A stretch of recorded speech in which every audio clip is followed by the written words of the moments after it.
What's more vital to America's educational system than free speech and open civil discourse? Apparently, feelings.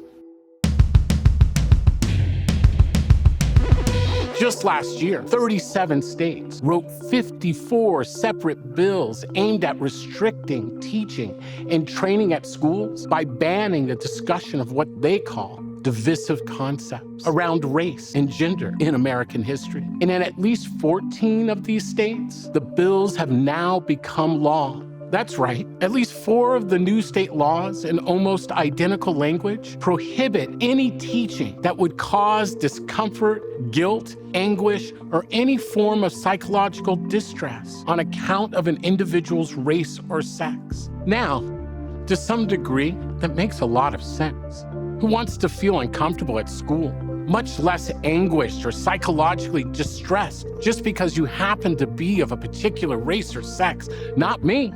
But when it comes down to it, all of us at some point are at least part of a particular race or sex. And if you take a history class at some point, you're gonna find out about some stuff done by or to members of that race or sex that maybe are going to make you feel slightly uncomfortable, perhaps even distressed. Slavery, the Holocaust, that time America dropped those nuclear bombs on 2 whole cities in Japan.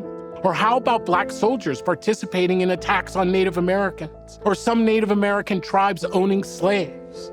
Okay, I can feel your discomfort already, but let me just tell you it's gonna be okay. Odds are, you personally didn't have anything to do with any of these things, most of which probably happened before you were even born, especially if you were, say, a high school sophomore. But at the risk of being blunt, allow me to suggest that history is not about you.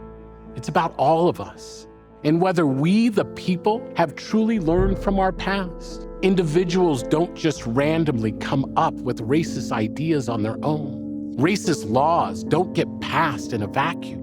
And history helps us question how and why society's actions and attitudes changed over time. Why was it legal, for instance, and not even considered abnormal by a lot of people, for American hero George Washington to own enslaved human beings back in the 1700s, when today, slavery is universally recognized as an abomination? It's worth a discussion, right?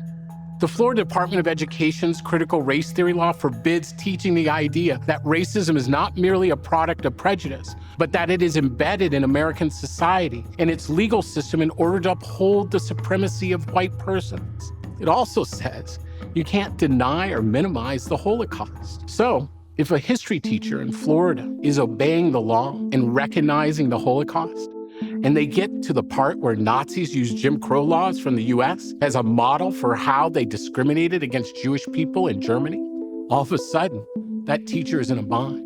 Because Jim Crow was the definition of systemic racism against Black people in America. And if that teacher acknowledges the fact that some of the states where Jim Crow was once the law are the same states passing legislation today, making it harder for African Americans to vote, that teacher should not pass go, not collect $200, and go directly to jail. That was a Monopoly reference, in case you didn't catch it. Hope you're starting to agree with me that trying to sweep the dark parts of America's past under the rug and make them illegal to even discuss is probably a lot more complicated than just providing students with the facts, helping them develop critical thinking and letting them decide what they believe for themselves. Because in the end, trying to protect everyone's feelings is pretty difficult. Take George Washington again. While it may bum one kid out to bring up the fact that our nation's first president was a slave owner, it may make another kid really upset that their teacher is no longer legally allowed to teach them the truth by even mentioning it. Growing up can be hard. If we challenge ourselves, it makes us stronger. The same goes for individuals as it does for our nation. The founding fathers of this country were complex people, but one thing they definitely got right was our Constitution.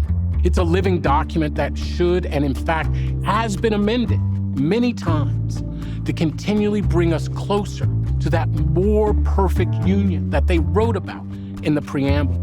Our Constitution is built on a foundation of democracy. A healthy democracy requires us all to show up with bright, open minds. If you studied your history, you'll know that authoritarianism requires the exact opposite. Authoritarianism tells us not to feel negative emotions. Don't question authority. Don't even bother thinking. It will all be taken care of for you. Thanks, but no thanks. I'll take the challenge of democracy. I'll take the truth. I'll take an America that keeps getting better by building on the lessons of the past. And I hope you will too. Go to boldrethink.org for more information and action steps you can take to help protect our democracy.